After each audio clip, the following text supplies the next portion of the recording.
Testing 1, 2, 3. Testing 1, 2, 3.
Testing 1, 2, 3. Testing 1, 2, 3.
Good morning, Nasha. Good morning, Nasha. Good morning, Larry. I can hear you loud and clear. We're not hearing her in the room though. Nash, So can you say a few words? the interpreter can hear me because I see her signing. You don't. Okay, I can hear you now. Okay, thank you. Thank you.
Madam Secretary, are we ready to get started?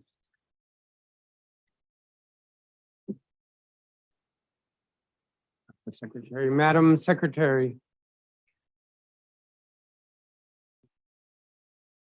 Madam Secretary. Mr. Assistant Secretary, are we ready to get started?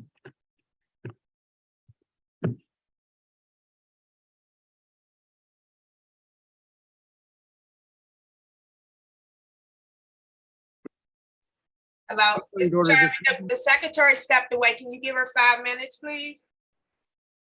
As I just hit the gavel, 5 minutes? Yes, thank you. Okay, that was the voice of God speaking. All right, we'll wait 5 minutes or Thank until you. she appears. Yes.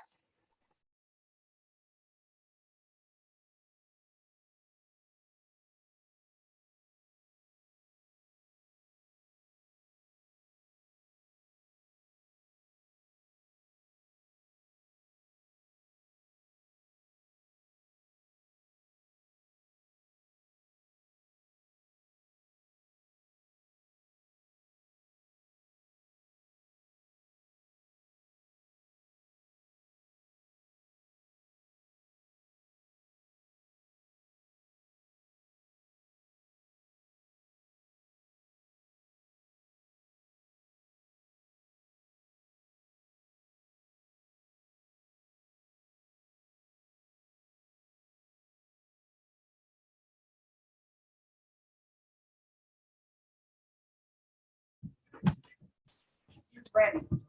I am ready, Mr. Chairman.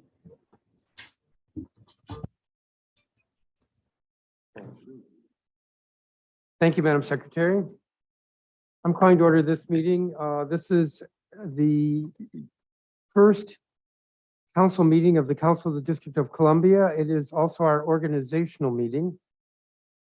Today is Tuesday, January 3rd, 2023. The time is 11:17 in the morning. This meeting is being conducted, as we say, hybrid. So most of the members are present. There are a couple of members who I'm expecting will be participating virtually. And this meeting is being broadcast live on cable television, as well as I believe it's streaming on the council's website. I'm Phil Mendelson, Chairman of the Council. We always begin our meetings of the council. I can't really call this a legislative meeting because it's an organizational meeting, but we begin our council meetings with a moment of silence. I would ask that everyone on the dais in the chamber and participating virtually would respect a moment of silence.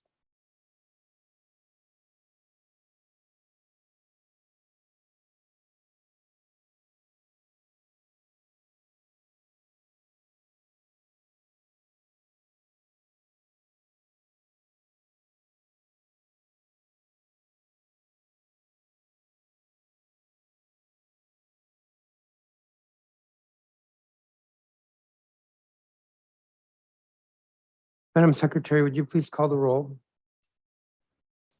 Councilmember Allen, Here. Councilmember Bonds, Here. Councilmember Fruman, Here. Councilmember Gray, Councilmember Gray, Councilmember Henderson, Here. Councilmember Lewis George, Here. Councilmember McDuffie, Here. Chairman Mendelson, Present. Councilmember Nadeau, Here. Councilmember Parker, Here. Councilmember Pinto, Present. Councilmember Robert White, Present. Councilmember Tran White. Councilmember Tran White. Mr. Chairman, you have a quorum. Thank you very much, Madam Secretary. And I want to welcome the two members of the council who are here. It's a new day, it's a new council period, new council period. We have 5 items on the organizational meeting agenda. We'll begin with the rules of organization and procedure and then proceed to other resolutions that are appointments. I move PR 25-1, the rules of organization and procedure for the Council of the District of Columbia, Council period 25, resolution of 2023. And with my motion, I am moving an oral amendment or moving an amendment orally. For new members, this is generally frowned on. Our rules require that if there's an oral amendment, that our general counsel has to be able to repeat it back. There are three parts to this oral amendment. In Rule 241, which is on page 27, which concerns the Committee on Transportation and the Environment, to add under 241B, which is the list of agencies, to add the Build Back Better Task Force, or the correct title being used for the task force. The second part of this oral amendment is with regard to Rule 372, which is on page 55, concerning meetings deemed open, to revise the paragraph 4, which right now says that a meeting is deemed to be open if the meeting is virtual and the public or news media are permitted to attend. And I received some advice from our general counsel that conflicts with the letter of the Open Meetings Act. So what I'm proposing here is, or my amendment here is, to revise that paragraph to read, if the meeting is virtual and the public or news media are permitted to attend, and this is permissible under the Open Meetings Act. The third change is Rule 653A. It's one of the discipline provisions, pages 79 to 80, to add a new paragraph 7 to read as follows. The accused may participate but shall not vote on a resolution of censure. So I'll read those back. The first is Rule 241 to add Build Back Better Task Force. The second is under open meetings to clarify that a virtual meeting, if it is permissible under the Open Meetings Act. And the third is to add a provision regarding censure that the accused may participate but shall not vote on a resolution of censure. Madam General Counsel, do you have that? Yes, Mr. Chairman, I do. And are there questions from members about these oral changes? Councilmember Allen. Thanks, Mr. Chairman. I know we talked about this, so I appreciate it. I just want to make sure the intent is clear, because the Build Back Better Task Force has a ending point, essentially. I just want to make sure it's clear what we're talking about is the Build Back Better Task Force's report and recommendations, which I think is the intent here. I just want to make sure that's clear. I would say yes. I thought so. Thank you. Any other questions regarding the oral amendment? So what I'm moving is PR 25-1, which was filed and circulated yesterday, together with these three changes, which were the oral amendment. I'll open it up for discussion. And I think the way I'll handle this is we have 4 amendments that were cited on the agenda, 2 by Councilmember Parker, and I believe number 1 doesn't need to be moved because we incorporated the essence of that in what was circulated yesterday. But I do want to take a moment just to explain.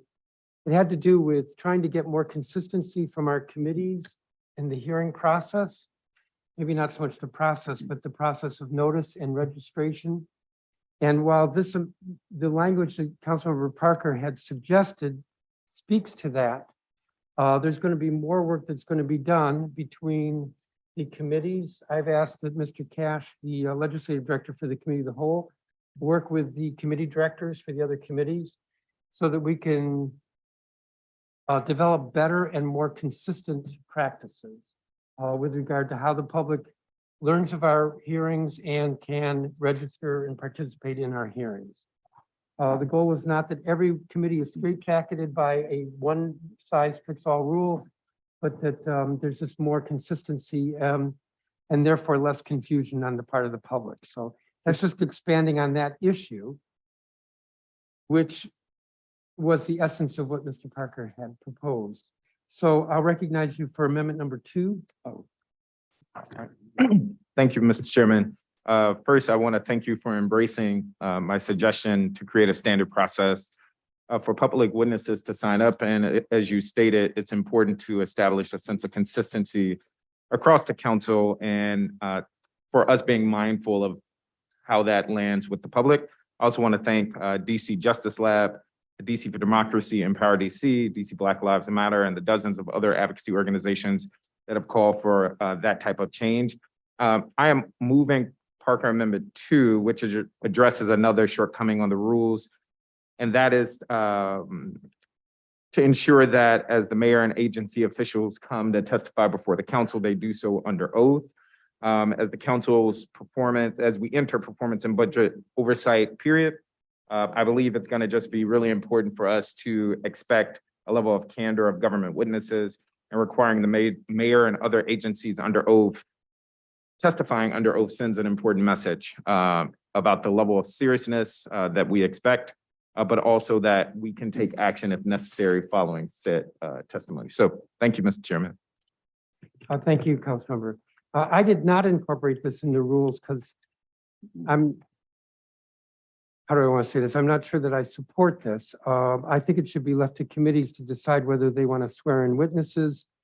This would require that all committees must swear in all mayoral witnesses. And I thought it best to leave it to the members to decide. Is there further on the amendment? Point of order. Councilmember McDuffie. I'm not sure how you're planning to move it, but you had 3 oral amendments that I don't think we voted on yet. The oral amendments I moved as part of the main motion. If you want me to Did you? separate it out, I will. Well, I had a question about one of them, and I wasn't sure if I was out of order to ask that question. Now, I wasn't sure that you were moving to the next amendments, but you had already moved to the 2 Parker amendments. Yeah, why don't we finish with Mr. Parker's amendment? Okay. And then I'll turn to you. Discussion on Mr. Parker's amendment number 2? Yeah. Yes, Councilmember Bonds. Thank you, Chairman, and to Mr. Parker. I appreciate your amendment, but it is and has been common practice for the council committees to install each of the official witnesses from the reporting on the executive. And so I'm wondering, are you saying that you want to take the common practice and make it the rule that we're, okay, just want to get some clarity on that. Thank you, Chairman. Chairman, I got a question. Councilmember Tran White. Yes, I wanted to ask Councilman Parker, is this a way to get an official statement from the, in the case that we feel like we're not getting what we want as a council member, having oversight over government agencies and administration?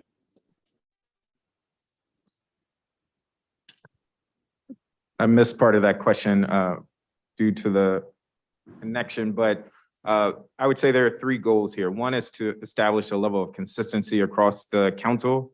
As was noted, some committees are already swearing in government witnesses. The second is to make sure that we provide a process and a foundation for us to follow up on testimony that is provided under oath, should we need to. And that gets to your question number 3. It would, I think, provide a process for us to legally require certain information be provided to the council, should that be necessary. Appreciate the question. Mr. Chairman.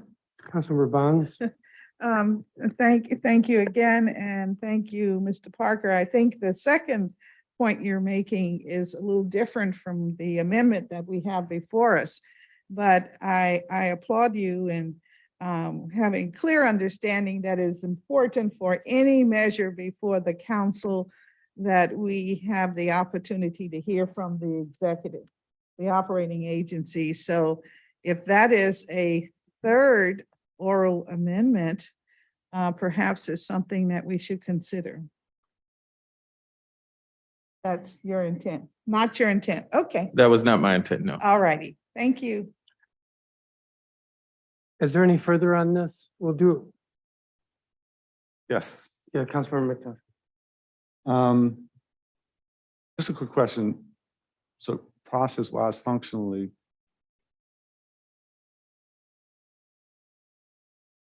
this is a threshold question for me. And maybe you can answer this, given your tenure on the council, Mr. Chairman. Otherwise, maybe the general counsel. Is it illegal to lie to in testimony to a council committee? Madam General Counsel, can you speak to that? Well, off the cuff, I'm not aware of any law that makes it illegal, but I think the general assumption and practice is that particularly with the mayor and the agency witnesses, that when they come to us and testify, they are testifying truthfully. Okay. Okay, all right. That's the only question I had. Thank you. Thank you. If there's no further discussion, we have the amendment before us. All those in favor of the amendment say aye. Mr. Chairman, Yes. can we do a roll call vote? Yeah, if you want. Thank you. Madam Secretary, would you call the roll? Councilmember Allen,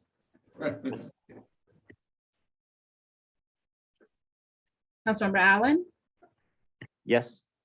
Councilmember Allen votes yes. Councilmember Bonds, Yes, Councilmember Bonds votes yes. Councilmember Fruman, Yes. Councilmember Fruman votes yes. Councilmember Gray, Yes. Councilmember Gray votes yes. Councilmember Henderson, Yes. Councilmember Henderson votes yes. Councilmember Lewis George, Yes. Councilmember Lewis George votes yes. Councilmember McDuffie, Yes. Councilmember McDuffie votes yes. Chairman Mendelson, Yes. Chairman Mendelson votes yes. Councilmember Nadeau, Yes. Councilmember Nadeau votes yes. Councilmember Parker, Yes. Councilmember Parker votes yes. Councilmember Pinto, Yes. Councilmember Pinto votes yes. Councilmember Robert White, Yes. Councilmember Robert White votes yes. Councilmember Tran White, Yes. Councilmember Tran White votes yes. Mr. Chairman, there are 13 yeses. The amendment's approved unanimously. Mr. McDuffie, you had a question on the oral amendments? Actually, before you go there, I note, Madam General Counsel, that the amendment that we just approved is proposed for Title VI of the rules, which deals with investigations and subpoenas. I think it might be better placed in Title V, Part B, which concerns receiving testimony. So if there's no objection from council members, if general counsel would have the latitude to look at the correct placement of this rule.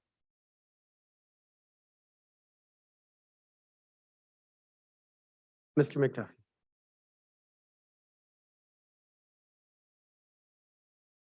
But you did on the oral amendments? I don't need to ask a question anymore. Oh, good, excellent. Give me a second here.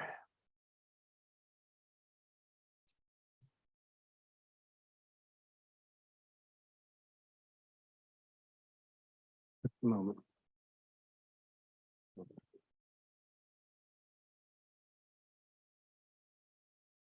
Who's asking to be recognized? Councilmember Pinto. Thank you, Mr. Chairman. Just wanted to thank you for the oral amendment regarding the censure vote. I think it's extremely important that as a body, we hold ourselves and each other to the highest ethical standards. And in the unfortunate and hopefully unlikely incident that one of us has to be censured, I think it's appropriate that that member does not participate in the vote on whether or not they should be censured. So thank you for that. Thank you. I'm going to recognize Councilmember Gray. Councilmember Gray, you had an amendment. I did. Thank you very much, Mr. Chairman. This amendment will correct a flaw in the rules that govern our operations, Mr. Chairman. We must never discriminate against anyone for any reason, be it intentional or unintentional. This measure will bring the council into compliance with laws that govern all workplaces across the District of Columbia. our operations and decision-making should be exempt, should not be exempt from laws that govern or that protect human rights. Clearly, Mr. Chairman, we must hold ourselves absolutely to the highest standard. Thank you, Mr. Chairman. So Mr. Gray, are you speaking to amendment number 1 or number 2? Number 1. We have amendment number 1 before us. Is there discussion? Councilmember Allen? Thank you very much, Mr. Chair. I certainly agree with my colleagues' statement about we want to be completely free of any discrimination. I did have one question, if I could ask to Mr. Gray, and that had to do with the amendment and what potentially could create a conflict between executive and legislative functions. And I think there's absolutely no, I 1000% agree with F1 within the amendment, and within 2, the first half of that. But when it comes to some of the issues that are administrative in function from the legislative branch, is the intent to have the executive branch, then their offices be able to make determinations about the legislative branch's works? That's my only concern, is just around the separation of powers between the legislative and executive branch. Yes, I think it does, Mr. Allen. And so this would simply be exercising the same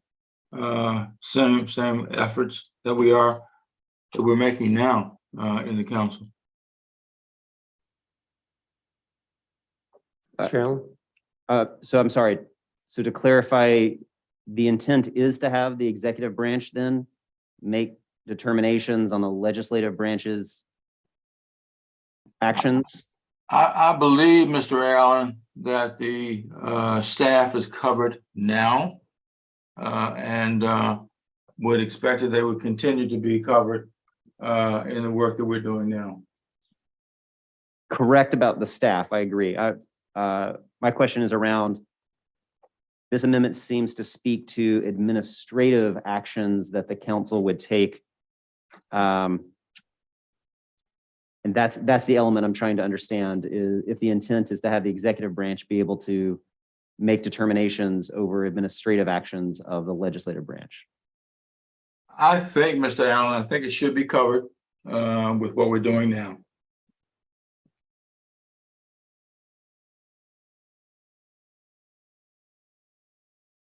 Thank you, Councilmember Allen. Just for the record, I do not support this amendment. Is there further discussion? On a voice vote, all those in favor of the amendment, say aye. No. All those no. No. No. Roll call, Mr. Chairman. Madam Secretary. Will somebody call the roll? Sure. Councilmember Bonds, We're voting on the amendment, Yes, the vote is on amendment 1. amendment number 1. I will vote no. Councilmember Bonds votes no. Councilmember Freeman, No. Councilmember Freeman votes no. Councilmember Gray, Yes. Councilmember Gray votes yes. Councilmember Henderson, No. Councilmember Henderson votes no. Councilmember Lewis George, Yes. Councilmember Lewis George votes yes. Councilmember McDuffie, No. Councilmember McDuffie votes no. Chairman Mendelson, No. Chairman Mendelson votes no. Councilmember Nadeau, No. Councilmember Nadeau votes no. Councilmember Parker, No. Councilmember Parker votes no. Councilmember Pinto, No. Councilmember Pinto votes no. Councilmember Robert White, No. Councilmember Robert White votes no. Councilmember Tran White, Yes. Councilmember Tran White votes yes. Councilmember Allen, No. Councilmember Allen votes no. Mr. Chairman, there are 3 yeses and 10 nos. Thank you, Madam Secretary. The amendment fails. The agenda lists a second amendment by Councilmember Gray. Mr. Gray, do you want to move that? Thank you very much, Mr. Chairman. I'm proposing a committee, organization. Hereby, I retain, the Health Committee, Mr. Chairman. First, though, we must create a committee for Councilmember Henderson to be able to chair in the course of this. My proposal is creating an education committee. This amendment is the first step in this two-step process, Mr. Chairman. Thank you, Mr. Chairman. Thank you, Councilmember Gray. I do not support the amendment. The proposal that I put forward last week, to which there have been a few adjustments, reflects my sense of the consensus of the council. And so I stand by that. Is there further discussion on this amendment? By a voice vote, all those in favor? Roll call. Madam Secretary, would you call the roll? Councilmember Freeman. No. Councilmember Freeman votes no. Councilmember Gray. Yes. Councilmember Gray votes yes. Councilmember Henderson. No. Councilmember Henderson votes no. Councilmember Lewis George. No. Councilmember Lewis George votes no. Councilmember McDuffie. No. Councilmember McDuffie votes no. Chairman Mendelson. No. Chairman Mendelson votes no. Councilmember Nadeau. No. Councilmember Nadeau votes no. Councilmember Parker. No. Councilmember Parker votes no. Councilmember Pinto. No. Councilmember Pinto votes no. Councilmember Robert White. No. Councilmember Robert White votes no. Councilmember Tran White. Yes.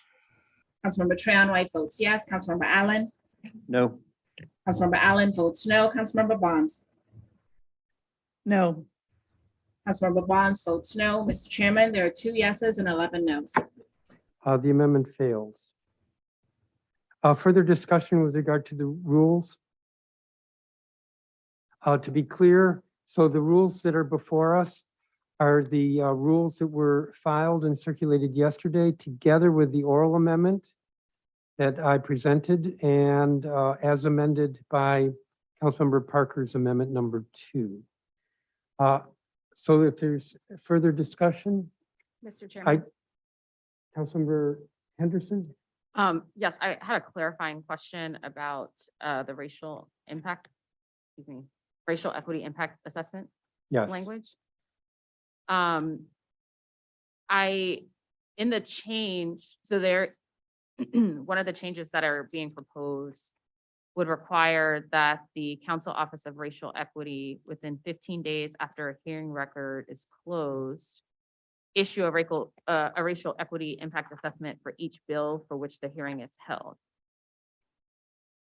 I wanted to raise this as a point of concern in terms of the workload of the core office, because there are occasions where a hearing is held on a bill, but a committee does not intend to move it. And yet a RIA will have to be written for that. Are we adding additional staff support for core as a result of this increase change? I think it's a fair question, and I will ask Ms. Smith, the secretary, to speak to this if she wishes to after I've said a word or two. The idea for this came from the core. And when I say core, not the core office, it's because it's the Council Office on Racial Equity. The idea for this came from the core. They felt that this would help in the long run, and that also as a balancing, that in balancing in terms of looking at their work, that this was an advantage to them. Yes, there's some bills on which there's a hearing that never goes to markup. And trust me, I pressed staff on this point, and it's the point you're making. But the advantage here is that instead of waiting until the committee says, hey, we're going to mark up, and then the core has to do the work, the Corps has done the work much earlier. And if you think back over the last 3 months, which really were tortuous, to the Corps, because there were on December 6th, 60 bills on the agenda, they would rather front load their work. And I do think that there could be some efficiencies as well as improvements because they'll have more time. Because if the committee makes any changes between the introduction and the committee print, the Corps will already have done the basic work that they need for the RIA. So all that will be out of the way. They'll be better informed. Plus, the committee will ideally be looking at racial equity as they're moving toward markup. I will add this. One of the challenges is that the rules has said committees have to notify the Corps 10 days. I can't remember if it's 10 calendar or 10 business days before a markup. And some committees at best give 10 days, when ideally a committee would give more notice than that. So all of this is meant to ease the burden. It came from Corps. They think this will actually help them. Madam Secretary, do you want to add to that? And I'm turning to her only because she works directly with Corps. Thank you, Mr. Chairman. I agree with everything that you've said. And Councilmember Henderson, thank you for raising it. And I have on my radar finding additional funds to be able to bolster the capacity of the office. So with your help and the help of the other members, I hope to be able to find additional funds for next budget period. But as the chairman said, the Corps staff and myself and the chairman have discussed this, and in terms of trying to figure out how best to move forward and how best to incorporate the racial equity analysis earlier in the process, the benefits of changing the process so that they will issue RIAs after a hearing far outweighs the disadvantage of waiting until after a committee has noted a markup. So yes, we have waited all, and we hope and pray that Council Period 25 will be easier to manage. Great, thank you. Thank you. Further on the rules? I do want to add one thing. I didn't want to bring this up earlier, but just so that the record is clear, the Human Rights Act does apply to the Council of the District of Columbia. And over the years, in fact, there have been instances, unfortunately, where employees felt that they were discriminated against. I say unfortunately because too often the Office of Human Rights has upheld the allegations of discrimination. So that is examples of how the Human Rights Act does apply to the council. We have the resolution before us. As I said, it's the PR 25-1 together with the oral amendments and Mr. Parker's amendment. I think we can do this by a voice vote. All those in favor of PR 25-1 as amended, say aye. Aye. Opposed? Roll call. Roll call, Mr. Chairman. Mr. Gray has asked for a roll call before I've announced the vote. So Madam Secretary, would you call the roll? Councilmember Gray, No. Councilmember Gray votes no. Councilmember Henderson, Yes. Councilmember Henderson votes yes. Councilmember Lewis George, Yes. Councilmember Lewis George votes yes. Councilmember McDuffie, Yes. Councilmember McDuffie votes yes. Chairman Mendelson, Yes. Chairman Mendelson votes yes. Councilmember Nadeau, Yes. Councilmember Nadeau votes yes. Councilmember Parker, Yes. Councilmember Parker votes yes. Councilmember Pinto, Yes. Councilmember Pinto votes yes. Councilmember Robert White, Yes. Councilmember Robert White votes yes. Councilmember Tran White, Yes. Councilmember Tran White votes yes. Councilmember Allen, Yes. Councilmember Allen votes yes. Councilmember Bonds, Yes. Councilmember Bonds votes yes. Councilmember Fruman, Yes. Councilmember Fruman votes yes. Mr. Chairman, there are 12 yeses and 1 no. The resolution is approved. The next measure is PR 25-2, Council Period 25, Appointment of Chairperson Pro Tem, Committee Chairpersons and Committee Membership, Resolution of 2023. So moved. I think it's self-explanatory, so I'm not going to say more at the moment. There is on the agenda listed Councilmember Gray's amendment. Let me just, Withdraw, Mr. Chairman. thank you. So the amendment is withdrawn. We have the resolution before us. Is there discussion? Can we do this by voice vote? Roll call, Mr. Chairman. Madam Secretary, would you call the roll? Councilmember Henderson. Yes. Councilmember Henderson votes yes. Councilmember Lewis George. Yes. Councilmember Lewis George votes yes. Councilmember McDuffie. Yes. Councilmember McDuffie votes yes. Chairman Mendelson. Yes. Chairman Mendelson votes yes. Councilmember Nadeau. Yes. Councilmember Nadeau votes yes. Councilmember Parker. Yes. Councilmember Parker votes yes. Councilmember Pinto. Yes. Councilmember Pinto votes yes. Councilmember Robert White. Yes. Councilmember Robert White votes yes. Councilmember Tran White. Yes. Councilmember Tran White votes yes. Councilmember Allen. Yes. Councilmember Allen votes yes. Councilmember Bonds.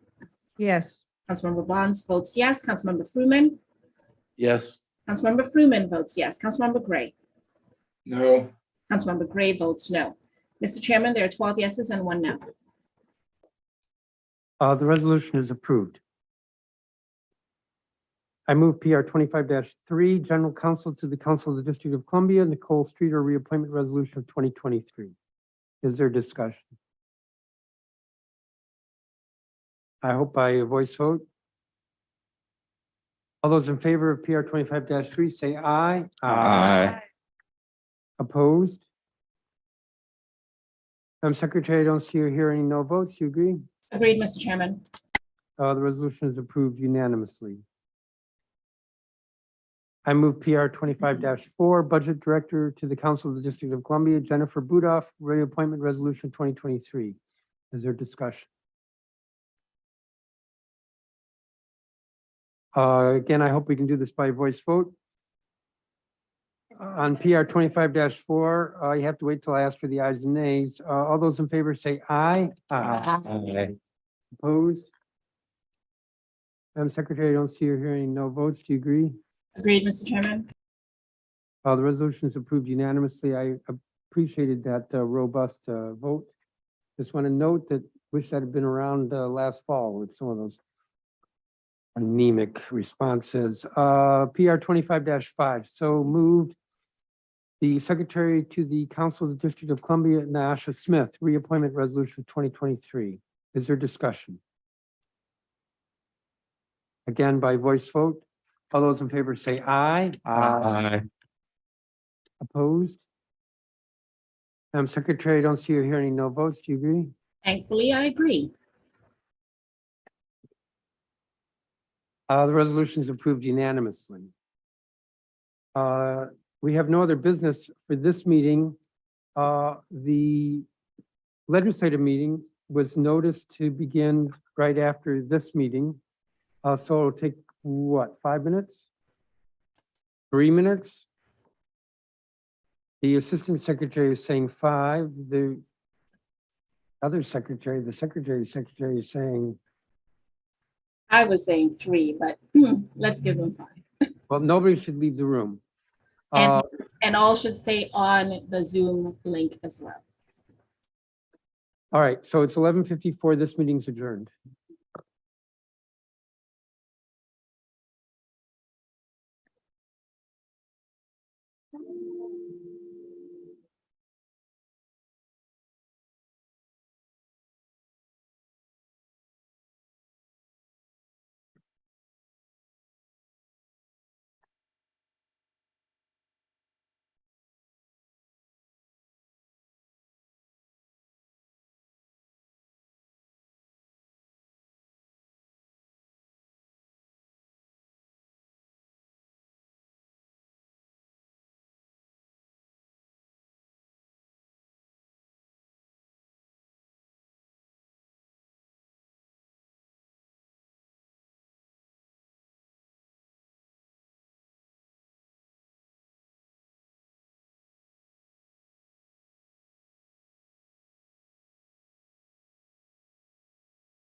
Are we ready to start? Yes, sir.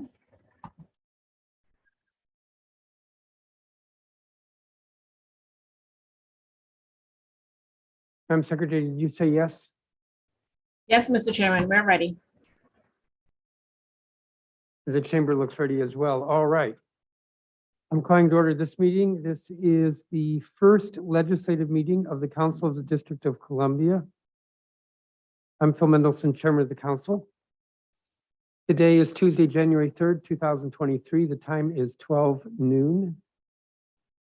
And this meeting is being conducted in the council chambers, room 500 of the Johnny Wilson Building, but also is accessible virtually, and at least one council member is participating virtually.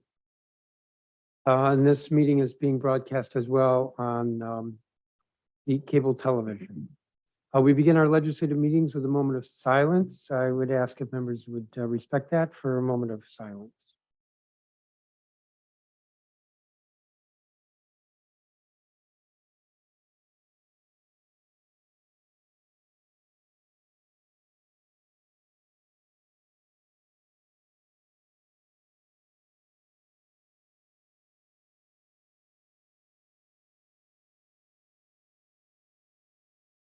Madam Secretary, do you please call the roll?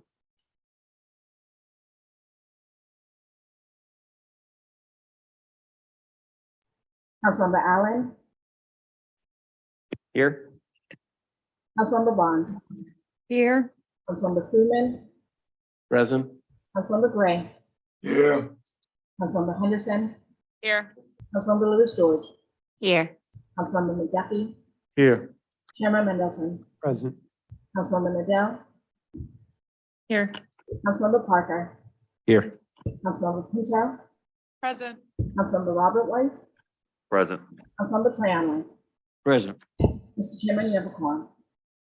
Thank you, Madam Secretary. Let me just say at the outset, for the benefit of the public and new members, our first legislative meeting of a council period is always a little bit strange because not only do we have very little business, but there are some matters that are carried over from the last council meeting, which our rules permit being carried over. For example, second readings on temporary bills, some resolutions that have a time limit to them, although none of those are on the agenda today. And as well, the Secretary's report. And I believe the log of introductions will have carryovers as well. So it's just a little different that way, but that's the business of this council. So with the next item on the agenda is the Secretary's report of committee filings. I recognize the Chair Pro Tem, Mr. McDuffie. Thank you, Mr. Chairman, and I'll move to waive the reading of the Secretary's report. It's been a motion to waive the reading of the report. Is there discussion? By a voice vote, all those in favor of waiving the reading of the report, say aye. Aye. Aye. Opposed? I don't see or hear any no votes. The resolution carries unanimously. We have the report of introductions, Secretary's report of introductions. Again, I'll recognize the Chair Pro Tem, Mr. McDuffie. And I move to waive the reading of the Secretary's report of introductions. Been a motion to waive the reading of the report. Is there discussion? On the motion to waive the reading, all those in favor say aye. Aye. Aye. Are there any noes? The resolution is, or the motion is approved unanimously. We have a consent agenda. Are there any changes to the consent agenda? Hearing none, Madam Secretary, the vote will be on the consent agenda. I believe there are 2 items, 3 measures. The vote is on the consent agenda. Would you please call the roll? Councilmember Lewis George, Yes. Councilmember Lewis George votes yes. Councilmember McDuffie, Yes. Councilmember McDuffie votes yes. Chairman Mendelson, Yes. Chairman Mendelson votes yes. Councilmember Nadell, Yes. Councilmember Nadell votes yes. Councilmember Parker, Yes.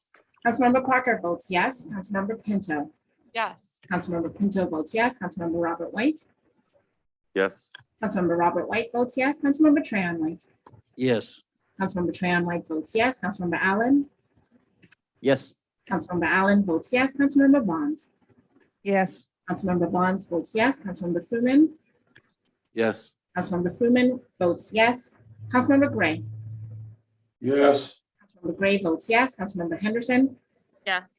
Councilmember Henderson votes yes. Mr. Chairman, there are 13 yeses.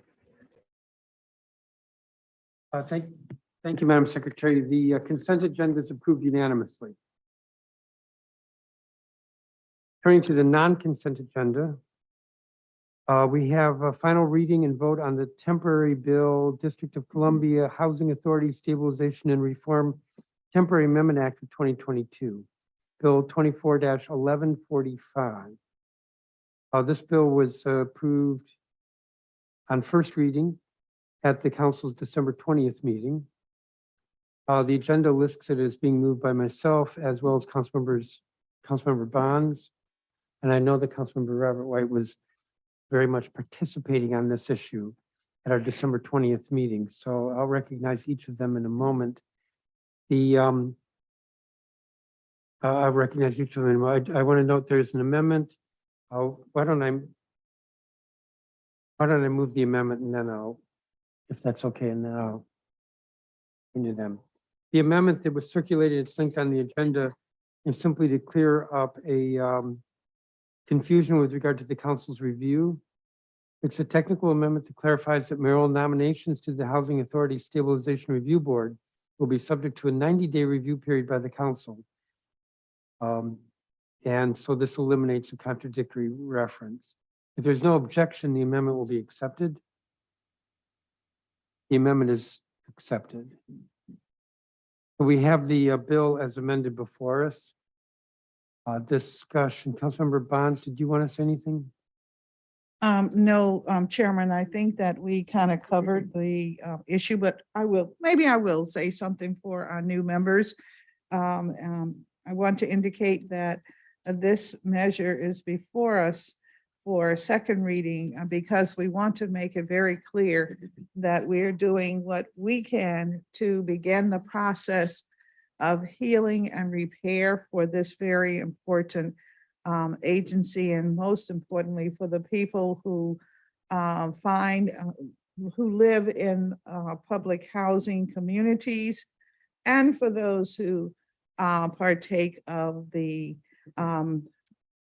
housing choice voucher, the federal voucher, and to some degree for those that partake of our homeless community that finds themselves using the voucher as well. And so the whole idea is to put in place a governance structure that is strong and that is focused exclusively on making sure that repairs take place and that the process is one that we can measure and speak to. And in that process, we want to be assured that the housing organizations that represent the various public housing properties have an opportunity to have a huge say in the process. And that is that on a quarterly basis, that they would have the opportunity to set the agenda for the work that is before this governing body. And so I'll close with that and give it to Councilmember White to expound.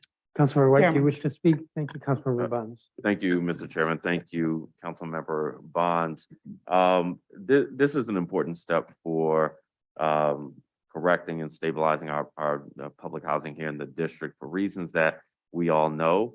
We have to set our city on the course of developing the most stable public housing program in the nation. The only way to do that is one, with a strong governance board that includes experts and residents so that we have folks who can see into the agency, who have the expertise to second guess, to ask the right questions, who will work with the agency in pushing it forward. We have to have great leadership, which will attract great talent inside the agency and keep people inside the agency. We have to have funding and we have to have a plan to move forward. All of these things are necessary. Having a stabilization board is a key factor in stabilizing public housing so that none of us are asking ourselves in 5 years, why is public housing the same as or worse than it is today. So if we're going to put public housing on a stable trajectory, this is a necessary element. So I encourage my colleagues to vote in favor of this. Thank you, Mr. Chairman. Thank you, Councilmember White. Councilmember Pinto. Thank you, Chairman. I appreciate all the work that's gone into the stabilization board and the compromises included therein. I still believe, as we talked about last council period, that deeper structural reforms are necessary, from reporting to board management to who makes up that board, to our repairs and maintenance funds, and to independence. And so I will be continuing to work with our colleagues on those deeper reforms and won't be supporting this bill today. Thank you. Thank you, Councilmember Pinto. I'm glad you said that, because it is a segue for me to say that why I think that it's important that folks do vote for this. And of course, members who were here in the fall know the issue very well. I see this as part one of two steps, and that part one is to support immediate changes so that the board can move forward. Well, we've already adopted those changes, so it's sort of necessary to be consistent with that, with this legislation, which is temporary. And the second step is that then for the committee to take a look at the deeper structural reforms. So the issue of deeper structural reforms is very much an issue and something that needs to be addressed. And this gives the government time to do that. That's why the emergency was critical, and this temporary, which simply extends that emergency on a temporary basis, is critical. So I would urge that members vote for this. This is not the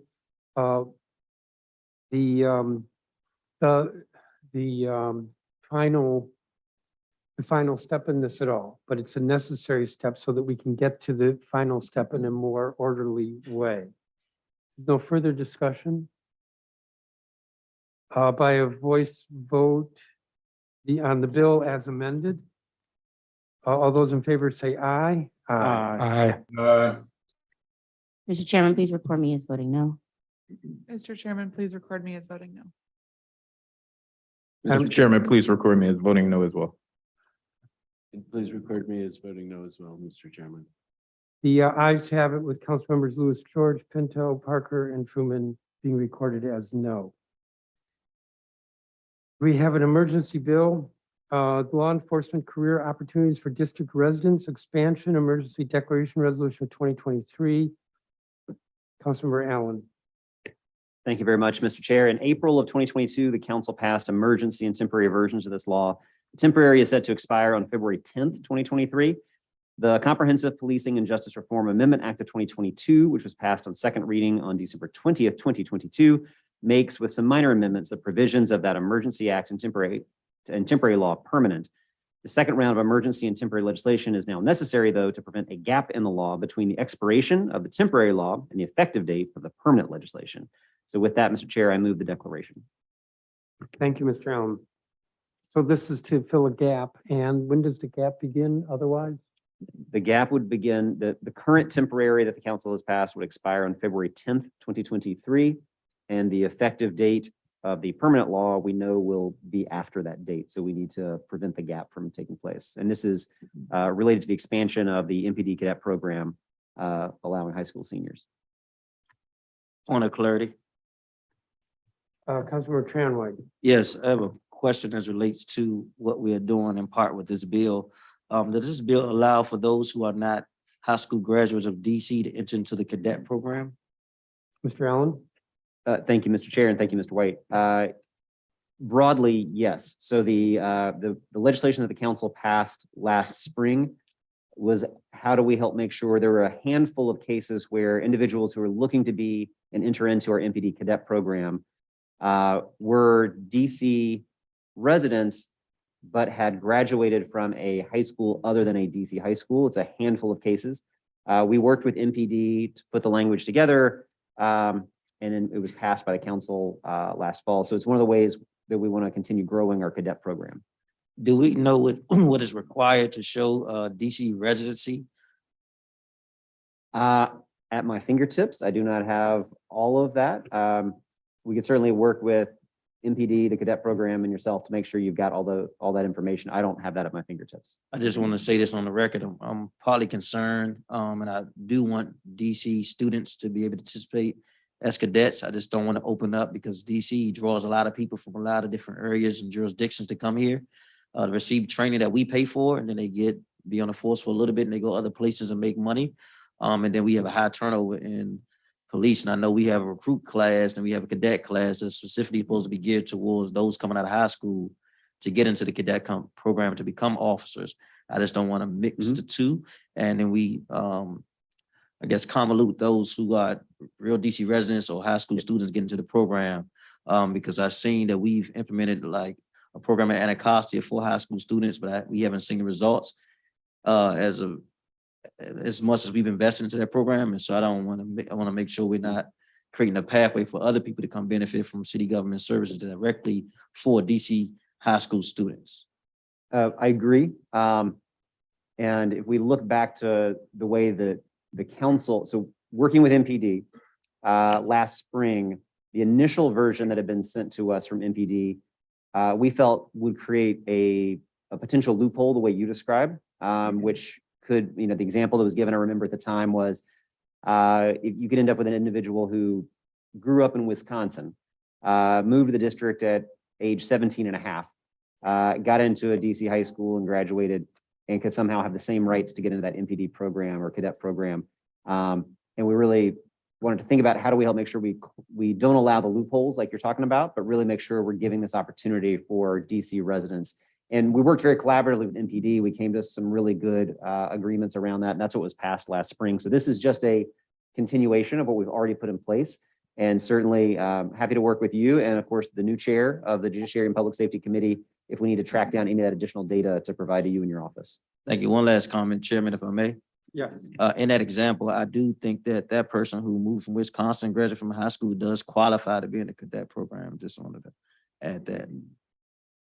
I'm not just talking about students. I'm talking about older adults who are trying to get into the police academy through other venues or other vehicles that we may have.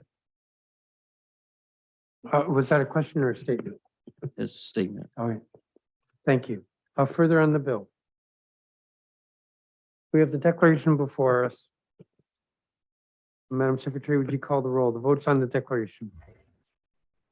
Councilmember McDuffie. Yes. Councilmember McDuffie votes yes. Chairman Mendelson. Yes.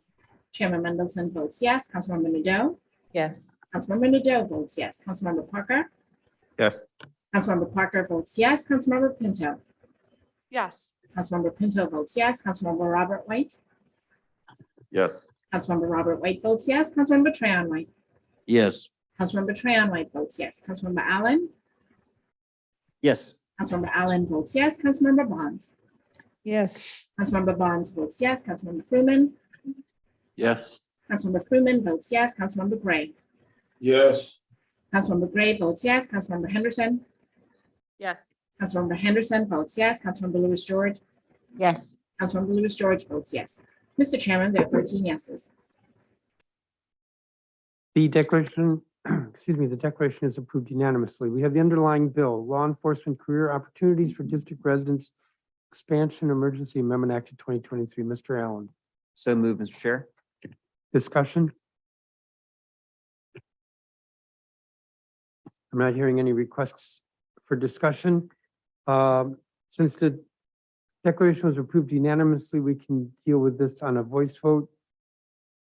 The vote is on the bill itself. All those in favor say aye. Aye. Aye.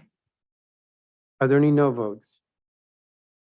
Madam Secretary, I don't see or hear any no votes. Do you agree? Agreed, Mr. Chairman.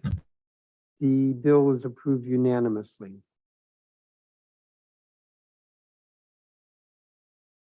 We have the temporary bill. It's the same issue. Councilmember Allen, So moved, Mr. Chair. discussion? Again, by voice vote.